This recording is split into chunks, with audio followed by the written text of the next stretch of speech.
السلام علیکم ورحمۃ اللہ وبرکاتہ۔ نحمده ونصلی ونسلم علی رسولہ الکریم، اما بعد۔ اعوذ باللہ من الشیطان الرجیم، بسم اللہ الرحمن الرحیم۔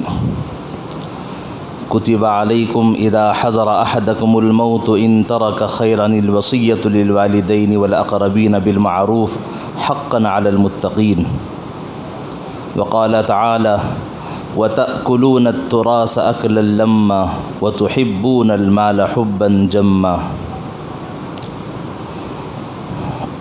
صدق اللہ العظیم وصدق رسولہ النبی الکریم، ونحن على ذلك من الشاہدین والشاکرین والحمد للہ رب العالمین۔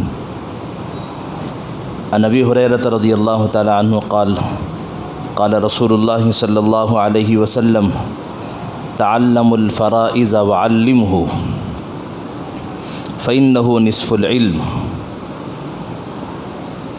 او کما قال رسول اللہ صلی اللہ علیہ وسلم۔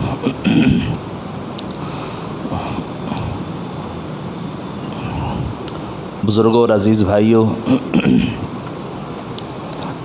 ابھی جو آیتیں آپ کے سامنے پڑھی گئی یہ بڑی عظیم الشان آیتیں ہیں۔ اس کا علم مجھے اور آپ کو ہونا چاہیے، لہذا اس وقت ایک اہم عنوان، ایک اہم موضوع پر آپ سے خطاب کرنا ہے۔ قرآن کریم کے اندر اللہ رب العزت نے میرے اور آپ کی دینی اور دنیاوی رہبری فرمائی ہے۔ دنیا میں کیسے جینا ہے، اسلام پر کیسے چلنا ہے، دونوں باتیں، زندگی کیسے گزارنا ہے اور اسلام و شریعت پر کیسے چلنا ہے، یہ دونوں باتیں جس کو معلوم ہوں گی تو اس کی زندگی کامیاب ہے۔ اللہ کے نزدیک بھی وہ نیک ہے، بندوں کے نزدیک بھی وہ اچھا ہے، لوگ بھی اس کو اچھا سمجھیں گے، اللہ بھی اس کو نیک بنا دیں گے اور اس کو اپنا محبوب بنائیں گے۔ یہ پورے قرآن و حدیث کا خلاصہ ہے۔ ان باتوں کا علم مجھے اور آپ کو ہونا ضروری ہے، بلکہ دنیا میں رہنے والے ہر ایمان والے کو ان باتوں کا علم ضروری ہے۔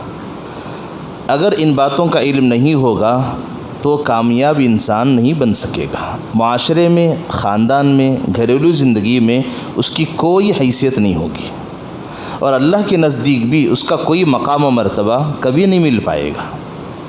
تو پھر تو وہ دنیا میں بھی ذلیل ہوگا، آخرت میں بھی اس کی ذلت و رسوائی ہوگی، اور دنیا میں لوگ تھو تھو کریں گے اور آخرت میں اللہ اس کو ذلت کی نظر سے، بے عزتی کی نظر سے اللہ دیکھیں گے، اس کو اٹھا کے سیدھے جہنم کا ایندھن بنا دیں گے۔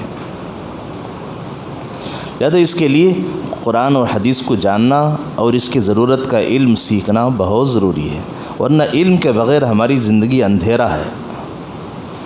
ایک موٹی سی مثال عرض کروں، جیسے سورج روشنی کو لے کے نکلتا ہے، ساری دنیا کو اجالا دیتا ہے۔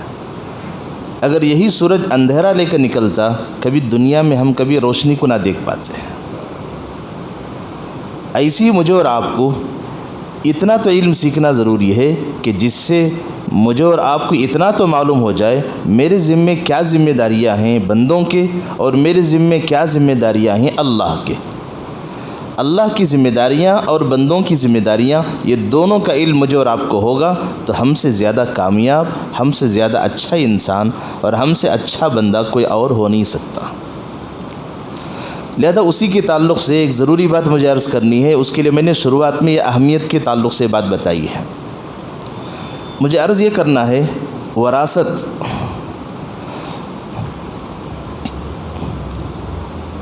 ماں باپ میں سے کسی ایک کے مرنے کے بعد گھر کی جو پراپرٹی ہوتی ہے، جس کو عربی میں ترکہ کہتے ہیں، ماں باپ نے جو مال چھوڑا ہے اس مال کو ہم کیسے تقسیم کریں گے، اس مال کا ہمیں کیا حق ملتا ہے، بہت اہم مسئلہ ہے۔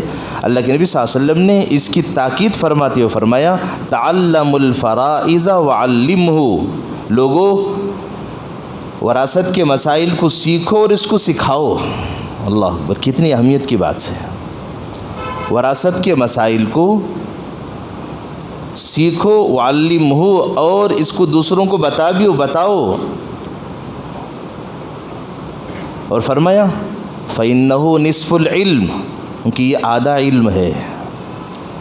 نماز کا، روزے کا، زکوٰۃ کا، حج کا، صدقہ، خیرات، فرائض، واجبات، نوافل، یہ سب آدھا علم ہے دین کا۔ بقیہ آدھا علم جس کو علم الفرائض کہتے ہیں، ماں باپ کے مرنے یا ان میں سے کسی ایک کے مرنے کے بعد پراپرٹی کو کیسے بانٹنا ہے، وراثت کو کیسے تقسیم کرنا ہے، کہا کہ اس کو کہتے ہیں علم الفرائض۔ یہ علم کو اللہ کے نبی نے نصف العلم کہا، آدھا علم کہا، اتنا ضروری علم یہ ہے۔ اور اللہ کے نبی صلی اللہ علیہ وسلم نے ایک بات یہ بھی فرمائی، ایک پیشین گوئی فرمائی، وَهُوَ يُنْسَى وَهُوَ أَوَّلُ شَيْءٍ يُنْزَعُ مِنْ أُمَّتِي، اے میرے صحابہ یاد رکھو، سب سے پہلے اللہ دنیا سے جس چیز کو اٹھائیں گے وہ ہے وراثت کا علم کو۔ لوگ اس کو جانیں گے بھی نہیں، لوگوں کو اس کا علم بھی نہیں ہوگا کہ ماں باپ میں سے کسی کے مرنے کے بعد ماں باپ کی چھوڑی ہوئی چیزوں میں میرا کتنا حق ہے، میرے بھائی کا کتنا حق ہے، میری بہنوں کا کتنا حق ہے، میرے اگر ابا کا انتقال ہو جائے میری ماں کا حق کتنا ہے، اگر میری ماں کا انتقال ہو جائے ماں کے چھوڑے ہوئے مال میں سے میرے باپ کا حق کتنا ہے۔ کہا کہ ان حقوق کا علم یاد رکھنا اتنا ضروری ہے، جس کو اللہ کے نبی صلی اللہ علیہ وسلم یوں فرما رہے ہیں فَإِنَّهُ نِصْفُ الْعِلْمِ، دین کا پورا علم، دین کا پورا علم، زکوٰۃ، نماز، روزہ، حج، یہ سب ایک طرف رکھ دیا جائے، جس کو آدھا، اور یہ پراپرٹی کی یہ جو مسائل ہیں، وراثت کے جو مسائل ہیں، اس کو آدھا علم بتایا گیا۔ اور فرمایا امت اتنا اس کو بھول جائے گی، یہ بھی پتہ نہیں چلے گا کہ میرے امی یا ابو کے دونوں میں سے کسی ایک کے مرنے کے بعد یہ جو مال جتنا چھوڑا ہوا ہے، چاہے گھر ہو، چاہے سامان ہو، چاہے ایک سوئی کیوں نہ ہو، سوئی اتنی چھوٹی سی چیز جس کو ہم بے حیثیت سمجھتے ہیں، اس کی کوئی ہمارے پاس حیثیت نہیں ہے، اتنی سوئی بھی اگر چھوڑی ہوئی ہو، کہ کیا اس کو لینے کا مجھے حق ہے؟ ان مسائل کے جاننے کو کہتے ہیں علم المیراث، علم الفرائض، وراثت کے مسائل کو سیکھنے کا جو علم ہے اس کو علم المیراث کہتے ہیں۔ دیکھیے پورے قرآن کریم کو اگر میں اور آپ اٹھا کے دیکھیں گے، پورے قرآن میں 30 پارے ہیں، 114 سورتیں،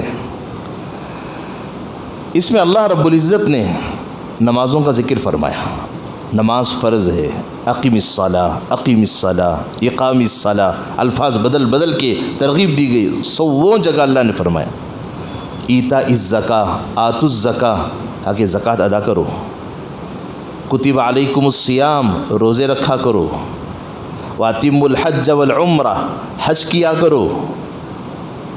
یہ بنیادی چیزیں ہیں دین کی، نماز، روزہ، زکوٰۃ، حج۔ ایمان تو ہے ہی پہلے درجے پہ، ایمان والا ہوگا ہی تو اس کے بعد کے نمبر یہ سب آئیں گے۔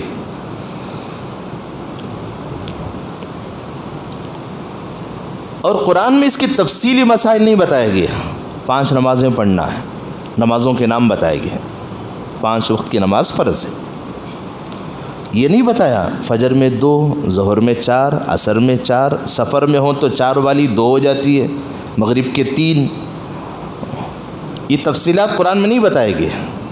اور روزے کے متعلق بھی اور حج کے متعلق بھی تفصیلی احکامات نہیں بتائے گئے، اتنا بتایا گیا اتم الحج والعمرۃ للہ، اللہ کو راضی کرنے کے لیے حج کرو، اللہ کو راضی کرنے کے لیے عمرہ کیا کرو۔ عمرہ اور حج کرنا یہ صرف اللہ کو راضی کرنے کے لیے ہو۔ حج کے تفصیلی مسائل، حج 5 دن کا ہوگا، پہلے دن مینا میں رہیں گے، دوسرے دن عرفات کو جائیں گے، اور دوسرے دن کے رات میں مزدلفہ میں گزاریں گے، پھر تیسرے دن پھر مینا کو جائیں گے، شیطان کو کنکریاں ماریں گے، اور چوتھے اور 5ویں دن بھی شیطان کو کنکریاں ماریں گے، طواف زیارت کریں گے۔ یہ تفصیلی مسائل قرآن میں نہیں ہے، یہ سب حدیث رسول صلی اللہ علیہ وسلم میں ہے۔ علماء نے اس کی تفصیلات قرآن حدیث کی روشنی میں امت کو کھول کھول کے بتایا ہے۔ پورے قرآن کریم کے اندر اس کی تفصیلات نہیں بتائی گی، لیکن وراثت کے جو مسائل ہیں، ماں باپ میں سے کسی کے مرنے پر ان کے پراپرٹی کو، ان کی وراثت کو جو کچھ چھوڑ کے گئے ہیں ان کو بانٹنے کے جو مسائل ہیں، اللہ رب العزت نے ایک ایک مسئلے کو کھول کھول کے بتایا ہے۔ اللہ اکبر. ذرا بتائیے کتنے اہم ہوگا یہ مسئلہ. اللہ نے کہیں یہ نہیں بتایا کہ فجر میں 2 ہی فرض پڑھنا ہے، ظہر میں 4 ہی پڑھنا ہے، عصر میں 4 ہی ہے، مغرب میں 3، عشاء میں 4، جمعہ میں 2. کہیں نہیں پورے قرآن کریم کے اندر. بس بتایا جمعہ ضروری ہے. آپ قرآن کھول کے دیکھیں گے، یا ایھا الذین آمنوا اذا نودی للصلاۃ من یوم الجمعہ فاسعوا الی ذکر اللہ. ایمان والو، جب جمعے کے دن اذان دی جائے آؤ، دوڑے دوڑے آؤ مسجد کو. دیکھیے ماشاءاللہ کتنا مجمع آیا ہے. سب کہاں پڑے ہیں؟ باہر. جتنا مجمع اذان کے بعد باہر ہے سب گنہگار ہیں. یہ قرآن کہتا ہے. فرمایا وذروا البیع فاسعوا الی ذکر اللہ، آؤ نماز کی طرف. وذروا البیع، بیپار چھوڑ دو. اس میں ہوشیارگی نہ چلاؤ. بیٹا کسی اور جگہ جائے گا، 1 بجے جمعہ پڑھ کے آئے گا، دکان کھلا رہے گا. ابا جان 1:30 بجے کی جمعہ وہاں پڑھیں گے، دکان کھلا رہے گا. قرآن کہتا ہے یہ ہوشیارگی نہ چلاؤ. وذروا البیع، بیپار بند کرو. یہ حکم ہے، بیپار بند کرو. یہاں تو بیپار چل رہا ہے. ہم نے اپنی ہوشیارگی قرآن کے حکم میں بھی چلا دی. سبحان اللہ. جہاں ہوشیارگی چلانا تو وہاں نہیں چلا رہے ہیں. یہاں یہ بتایا گیا کہ اذان ہو جائے جمعہ پڑھو. یہ نہیں بتایا گیا کہ جمعہ کا خطبہ ہوگا، خطبے سے پہلے اذان ہوگی اور اس کے بعد قامت ہوگی، اس کے بعد جمعہ کی صرف 2 رکعت ہوں گی. کوئی مسئلہ قرآن میں نہیں ہے. صرف حکم ہے جمعہ پڑھنا ہے بس. عید کی 2 رکعت، عید الاضحیٰ، بقرعید کی عید، رمضان کی عید، 2 رکعت پڑھنا ہے. کہیں نہیں ہے 2 رکعت کا ذکر. لیکن اللہ رب العزت نے یہ ترکے کے، وراثت کے جو مسائل ہیں، ایک مسئلے کو چن کے بتایا ہے. اللہ اکبر. ذرا سوچئے کتنا اہم مسئلہ ہے، لیکن ہم لوگ اس مسئلے کو بھول بیٹھے ہیں. بڑا نازک مسئلہ ہے، بہت اہم مسئلہ ہے. اس کا جاننا بھی ضروری ہے، عمل کرنا بھی ضروری ہے.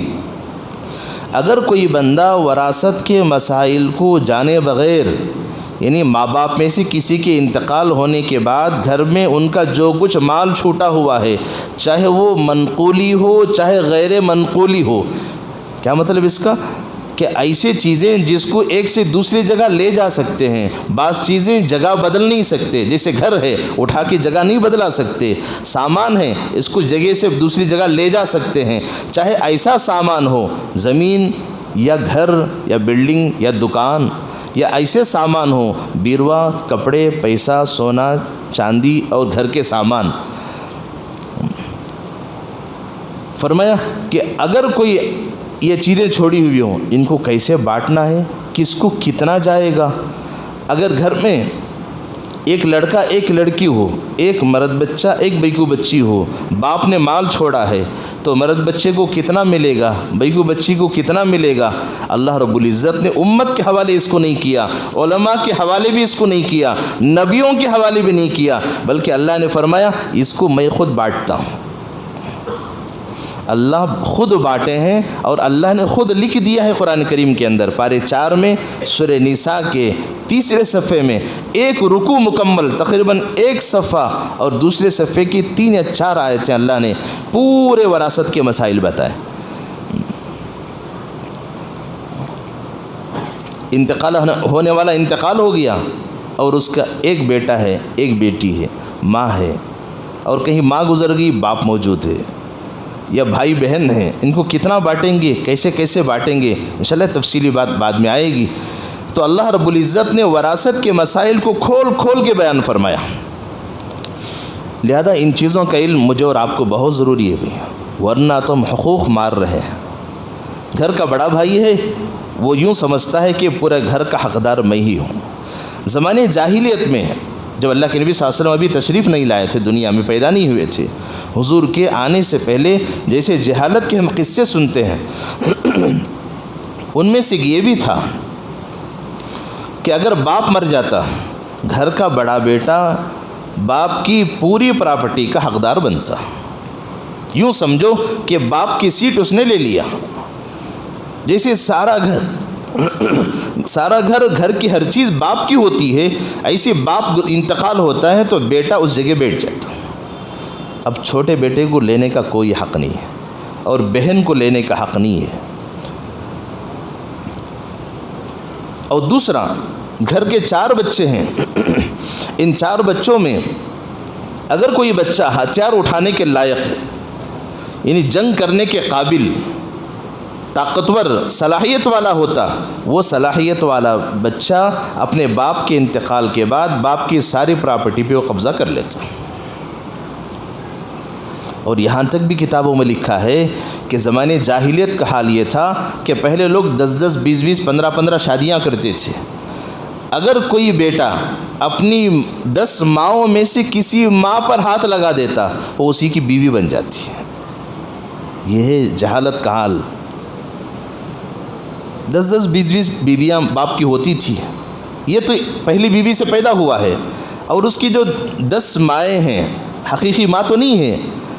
جہالت کی بنیاد یہ تھی اگر ان میں سے کوئی ماں اس کو پسند آ جاتی، اگر وہ یہ چاہے کہ میں اس کو بیوی بنا لوں، اس پر کپڑا ڈال دے، سمجھو کہ آج سے وہ اس کی بیوی.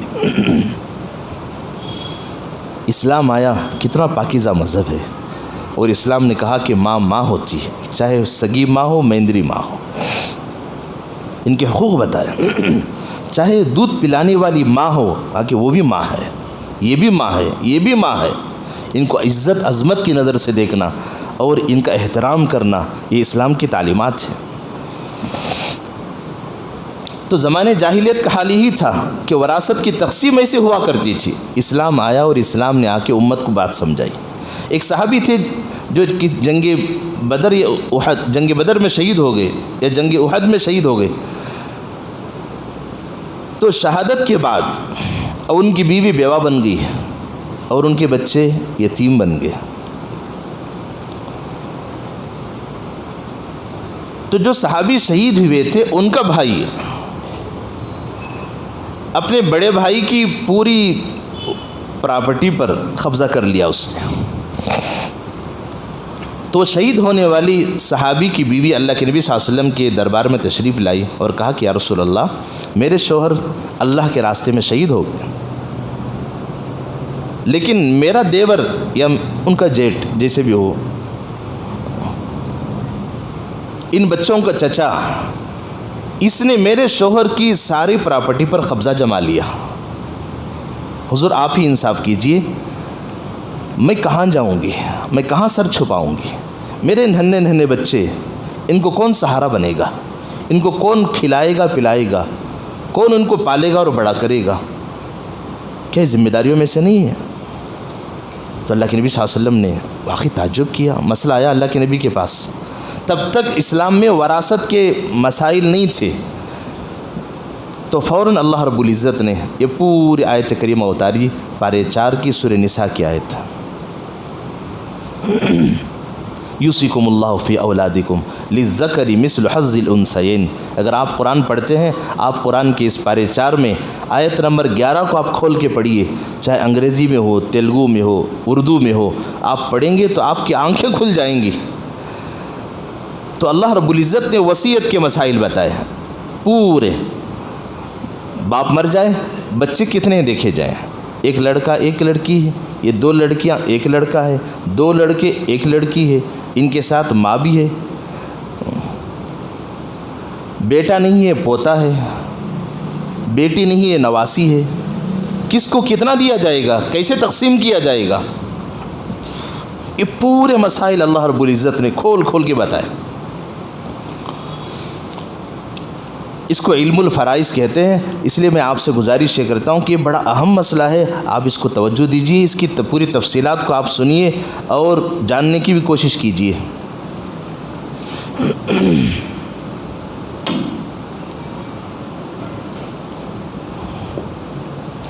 جب کوئی بھی بندہ انتقال ہوتا ہے تو سب سے پہلا مسئلہ اس کے کفن دفن کا ہوتا ہے. عام طور پہ ہمیں ان مسائل پہ توجہ نہیں ہے. کوئی بھی مرتا ہے تو گلی والے، محلے والے، خاندان والے اپنی ہمدردی جتاتے ہیں، بھائی کفن دفن میں خرچ میں برداشت کروں گا. کوئی کہتا ہے میں قبر کا خرچ میں لوں گا، کوئی کہتا ہے کفن کا خرچ میں دوں گا، غسل کرانے والے جو صاحب ہوتے ہیں ان کا خرچ میں دوں گا. ٹھیک ہے، اچھی بات ہے، انکار نہیں ہے. اور کبھی کچھ ٹرسٹ والے سامنے آتے ہیں، ارے بھائی ہم کرائیں گے.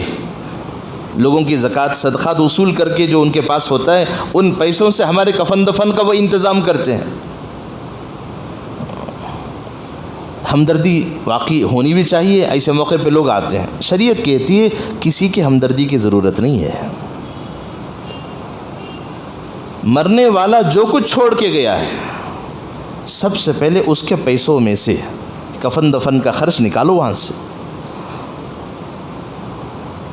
سب سے پہلا حق، باپ انتقال ہوا ہے، جو کچھ اس نے چھوڑا ہے یہ سارا اس کا جو کچھ مال، چاہے اس کا گھر ہو، چاہے اس کے بینک بیلنس ہو، اور اس گھر کے اندر وہ جو کچھ لایا ہو، یہ ساری چیزیں اسی باپ کی ہیں. جب وہ دنیا سے جا رہا ہے یہ سب چھوڑ کے گیا ہے. اسی کو عربی میں ترکہ کہتے ہیں، چھوڑے ہوئے مال کو، اسی کو وراثت کہتے ہیں. اس میں سے سب سے پہلے جو خرچ نکالیں گے وہ کفن دفن کا خرچ ہوگا، اور اسی میں سے بیوی کا مہر بھی ہوگا، اور اسی میں سے شوہر کا قرض بھی ہوگا، اور اسی میں سے اس نے جو وصیت کی ہے وہ سب ہوگا.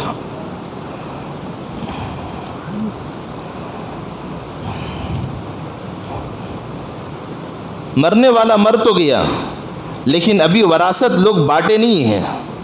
کہا کہ اس میں سے کسی باہر والے کو کوئی چیز لینے کا حق نہیں ہے.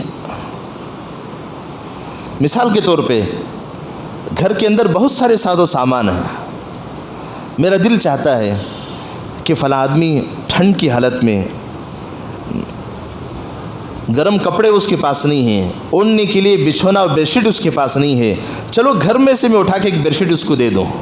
شریعت کہتی ہے یہ بیڈ شیٹ پر تیری ماں کا بھی حق ہے، تیرے بڑے بھائی کا بھی حق ہے، تیری 2 بہنوں کا بھی حق ہے، تیرے چھوٹے بھائی کا بھی حق ہے. جب تک ان سب کی اجازت نہیں لیتا گھر کے اندر ایک سوئی بھی گھر کے باہر جا نہیں سکتی. یہ ہوتے ہیں مسائل. ذرا غور کیجیے اپنی زندگی پہ کہ ہم نے اس کا ذرا بھی لحاظ کیا ہے. کہا کہ اگر کوئی بندہ ان وراثت کو نہیں بانٹتا سمجھو کہ وہ حرام کی زندگی گزار رہا ہے. حرام ہے، حرام ہے. ایسے کتنے لوگ ہیں بہنوں کا حق انہوں نے مارا ہے، بھائیوں کو زبردستی زبانیں بند کر دی، بہنوں کی زبانیں انہوں نے بند کر دی، اور اتنا دے کے چھوڑ دیا. شریعت یہ چاہتی ہے کہ سب خوش رہیں، سب کو ان کا حق دیا جائے، سب خوش رہیں گے. ورنہ تو کورٹ کچہریوں پہ کیوں بہنیں بھائیوں پر کیس کر رہی ہیں؟ کیوں چھوٹا بھائی بڑے بھائی کے لیے لڑ رہا ہے؟ کیوں آپس میں بھائیوں میں دشمنی پڑ رہی ہے؟ کہا کہ یہ سب شریعت کے حکم کو توڑنے کی بنیاد پر ہے. اسی پر ایک بات یاد آئی ہے. ہمارے اکابرین میں، بزرگوں میں، دعوت و تبلیغ کے بڑے بزرگ حضرت مولانا انعام الحسن صاحب رحمۃ اللہ علیہ، جو دعوت و تبلیغ کے تیسرے حضرت جی ہیں. پہلے حضرت مولانا الیاس صاحب رحمۃ اللہ علیہ، حضرت مولانا ان کے بیٹے حضرت مولانا یوسف صاحب رحمۃ اللہ علیہ، اس کے بعد حضرت یوسف صاحب رحمۃ اللہ علیہ کے ساڑو، جو اس زمانے کے بڑے علماء اور اکابرین نے ان بزرگ کو دعوت و تبلیغ کا ایک ذمہ دار بنایا تھا.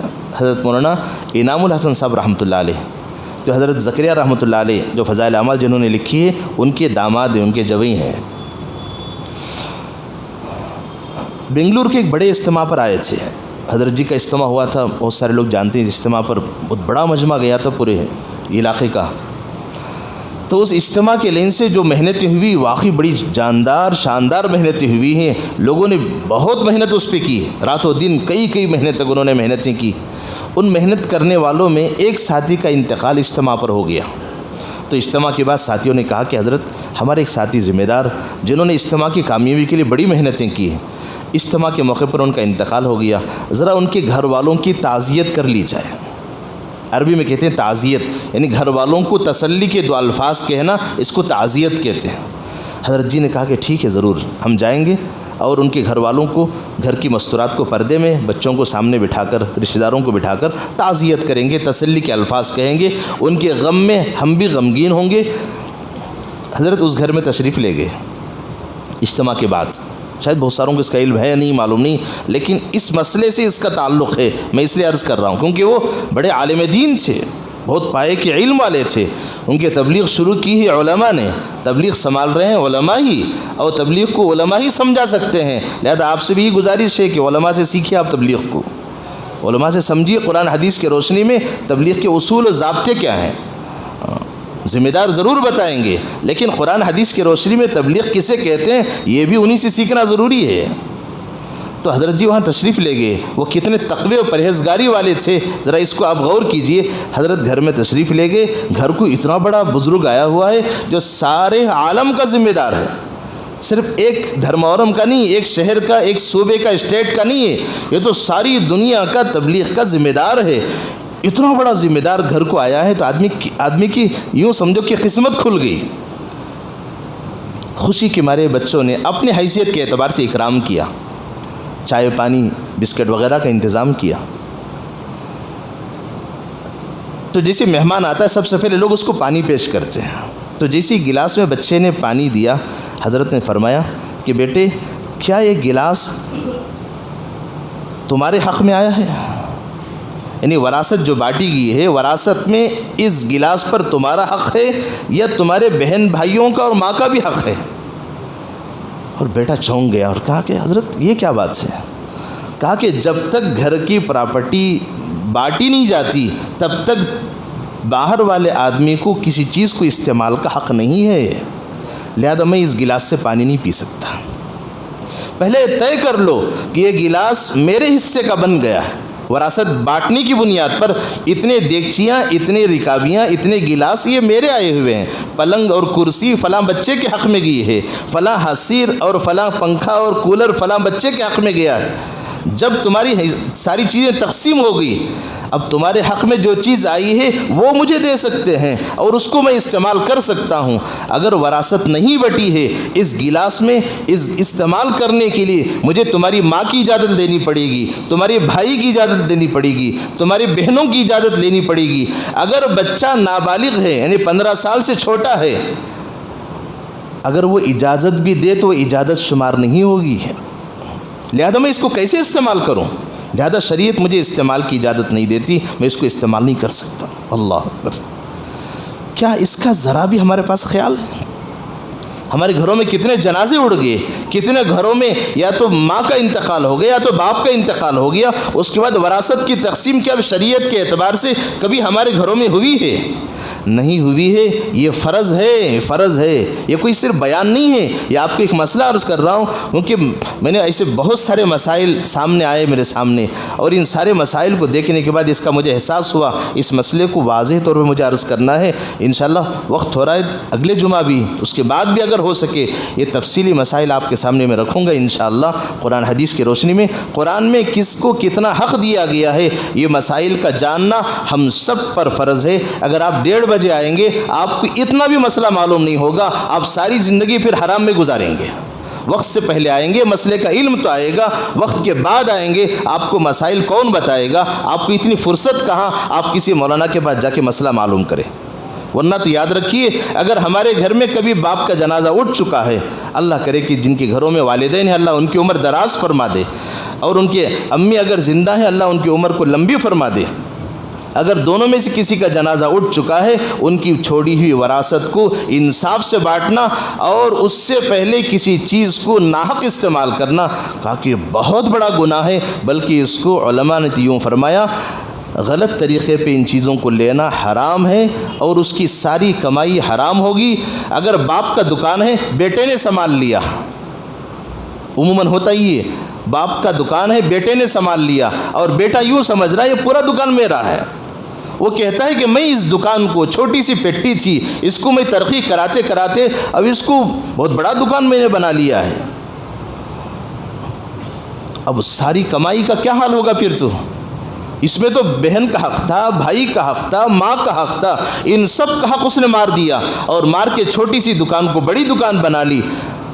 ابھی جو کچھ اس نے حق مارا ہے انصاف سے ان کو نہیں دیا ہے، گویا اس نے ان کا منہ مار کے کمایا ہے. اس کی کمائی میں کبھی برکت نہیں آئے گی، اس کی زندگی میں کبھی خیر نہیں آئے گی. اس لیے ان مسائل کا جاننا بہت ضروری ہے. اس کے لیے گزارش آپ سے ہی کی جاتی ہے وقت سے پہلے آئیے، کچھ باتیں موقع کی مناسبت سے ضرورت کی آپ کے پاس کہی جائیں گی، ان کو آپ جانیے تاکہ آپ اپنے گھر کی زندگی صحیح طور پہ گزار سکیں. اللہ عمل کی توفیق عطا فرمائے.